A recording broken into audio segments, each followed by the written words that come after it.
British Columbia Institute of Technology acknowledges that our campuses are located on the unceded traditional territories of the Coast Salish nations of Musqueam, Squamish, and Tsleil-Waututh.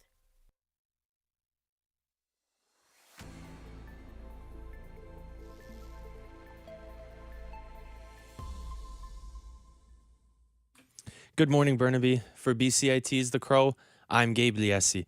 Here's some news just before lunch. We are so pleased to start with our very own Patrick McConnell, who is in-house today.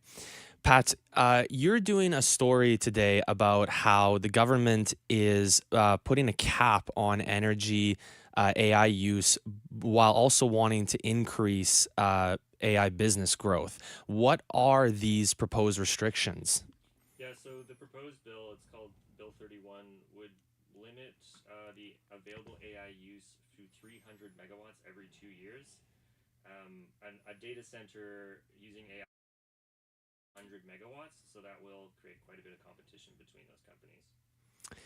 And what's the expected response from AI companies?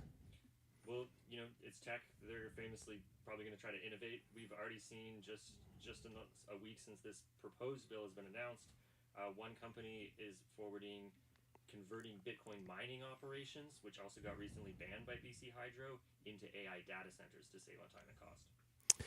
Thanks so much, Pat. Really looking forward to hearing that later. Thank you.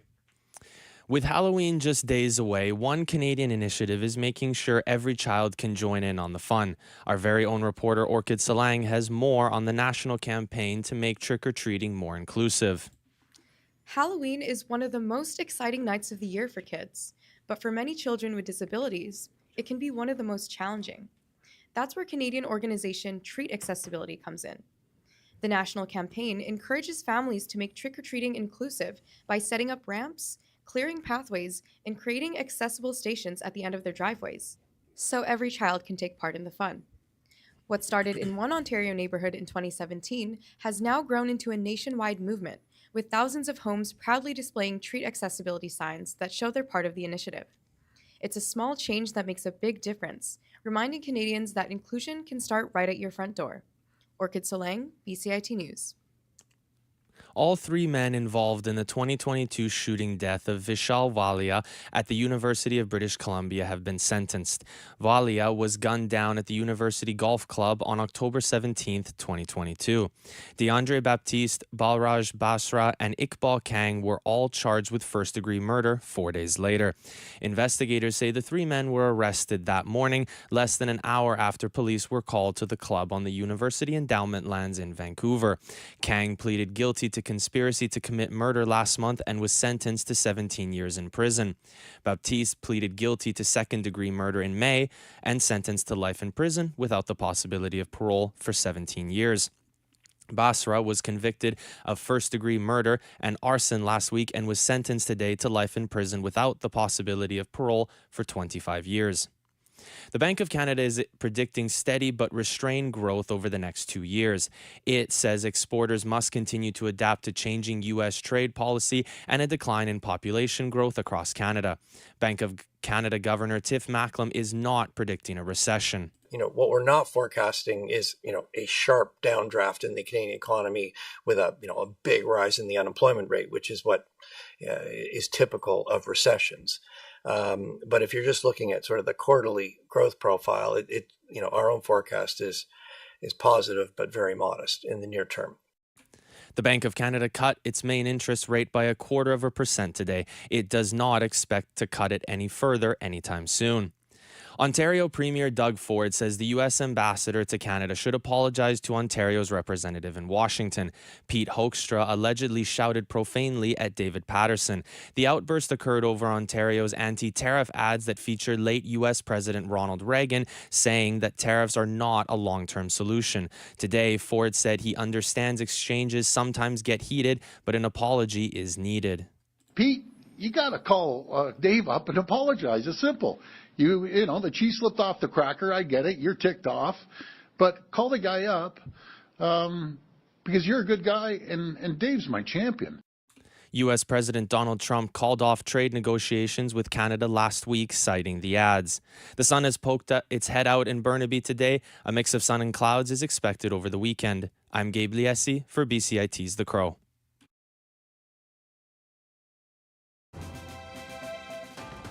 Stay tuned for more on BCIT's 1680 The Crow. This is 1680 The Crow, and you're listening to our feature presentation.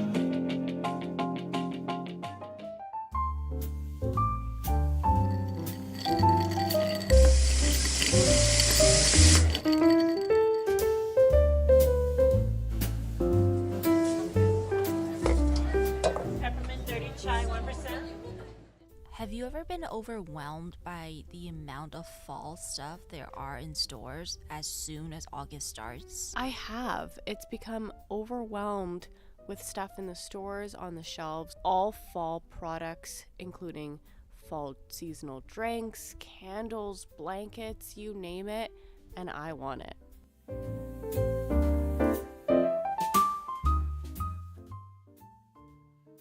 Welcome to Falling for Consumerism, Pumpkin Spice and Everything Not So Nice. I'm Jeannie Lin. And I'm Isabella Vertone, and on today's episode, we're going to be talking about fall products and why people buy them and where they end up going.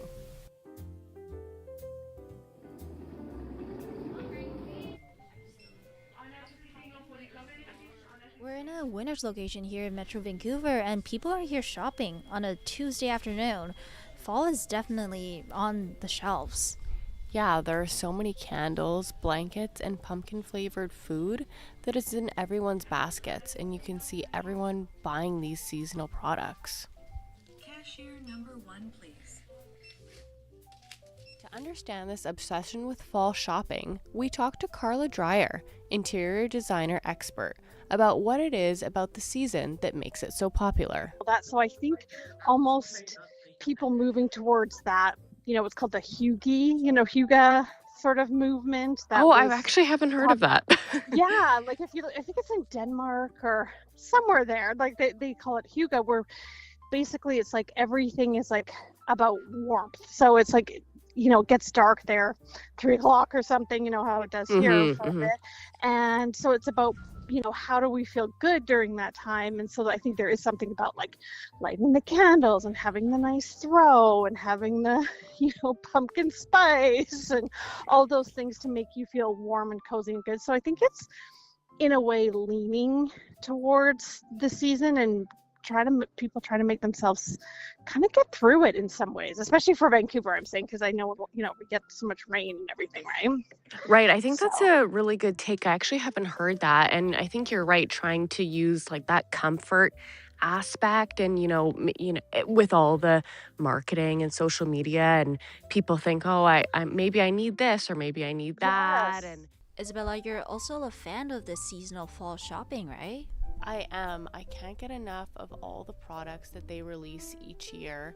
I look forward to buying all of them too. I am definitely the target for all of their ads, and I know it's bad and probably a waste of money, but I just can't help but want to buy their knickknacks in the stores. I feel like it's so intriguing, don't you? Yeah, I definitely think there's a psychological element to it, that buying this type of stuff and staying on top of the latest trends, it's like really exciting. What do you think makes it so exciting? A lot of it, I think it's because of like huge marketing campaigns that companies will use to sell the fall aesthetic, because it's seasonal, and so you feel like you have to buy it now because they won't have it for much longer. As soon as August rolls around, I feel like it's very in your face. It's on everybody's feeds, it's in all the shelves, and they really make it known that the fall season's starting. Yeah, there's also something that's different about the marketing phenomenon that is fall. For Christmas, we celebrate family, and Valentine's Day, we celebrate love, but fall, there's not really a specific theme to it, but still it's become this huge buying season that's almost rivaling Christmas. I think it's like a really nostalgic season, and people like want to get cozy, want to have, nights in because it's cold. I would say it brings back kind of like nostalgia, if anything. Wendy Fan is a digital marketer who was formerly employed at Tim Hortons. She talks to us about her experience with the pumpkin spice latte craze. we previously, when I was in that role, we would plan for our fall season launch almost a year in advance. Like those timelines are already in our calendar for planning, because you have to make commitments to suppliers, to vendors to purchase those products and have it in your stores in time for the launch of fall. And oftentimes there's a forecast that's given, a forecast that we use that's based on like previous year selling trends. Not only pumpkin spice latte, now a lot of brands are connecting like chai latte to the fall season as well. And chai latte, I feel like it's the same idea, like the spice of it, the color of the whole aroma of it really lines up with the fall season. Professor Amy Hanser teaches consumer culture at UBC. She talks about how consumer behavior and social media can give people a sense of community. One of the things we do talk about in the class is how consumption is often for many people an expression of identity. It's a form of, it can be part of what ties you to community. But the story of advertising over like the last 100 years is basically advertisers come up with advertising techniques and consumers get skeptical and don't buy it anymore. And influencers are just the latest step of like trying to make advertising look as unadvertising-like as possible. And the students tell me they do trust these people, and research on this suggests that that's why people like the personal touch. They like the people who try out products and tell you how to use them. Like that really makes people more willing to buy stuff. And then they might feel part of an online community of some sort, even if it's not especially community-like. It feels like an identity group. Isabella, have you seen those boo basket trends on TikTok? I've seen them all over TikTok, all over Instagram. People buying these baskets and filling them with fall products, but they end up being like hundreds and hundreds of dollars. It's crazy. I know, and people put like Uggs in there too. Uggs, candles, like items that are gifts in themselves will go in these boo baskets. But I do really love this season. I love the leaves on the ground, walking with a hot drink in hand. It's great. Yeah, we should like go for a walk outside. Yeah, we should. Let's put our jackets on.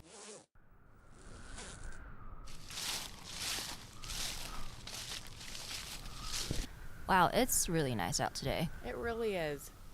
Okay, so we were talking earlier about how expensive fall shopping can be, but people are still like willing to pay for that. Why do you think that is? It gives people a little bit of a serotonin boost. I know even when I'm buying something, it makes me happy, even though I might not need it. Yeah, there's been a lot of online criticisms lately though, especially like online influencers who are spending these like exorbitant amounts of money on new seasonal things every single year. And they're like kind of influencing people to buy new things to make people feel like they need to. So like people are asking, where does all this new stuff go after the season ends? Like, what are the impacts it's putting on our landfills?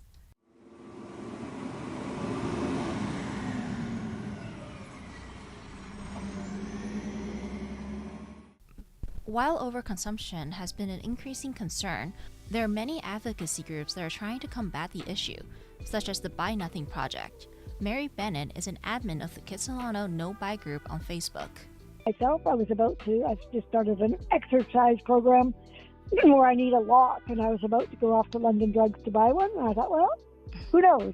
There might be somebody in my Buy Nothing group who has a little lock they haven't been using.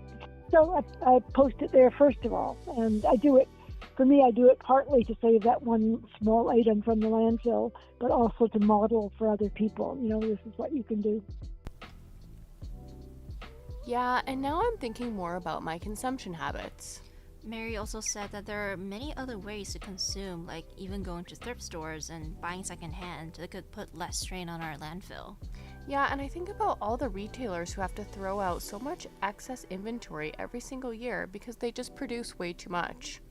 I think if there's less public demand for these items, that if we don't buy into it, companies will be kind of forced to like lower these mass production of seasonal products. So we've had a long discussion today about our consumer habits. What are your key takeaways? I feel like after listening to all our guests, I thought that I probably spend too much on these seasonal goods and they don't really end up being reused. I find I put a lot of them away in storage, and after the initial fun of buying that item, it really is kind of pointless. And I think if these things do end up in the trash at some point, it's really not worth it in the long run. Yeah, I think it's really complicated to talk about consumer habits. I think also like corporations and businesses should be held more responsible for unsustainable practices. Like, we're all human beings on this planet. We all have to consume in order to live. But I do also think that what you said, we could all really benefit by thinking more about our habits.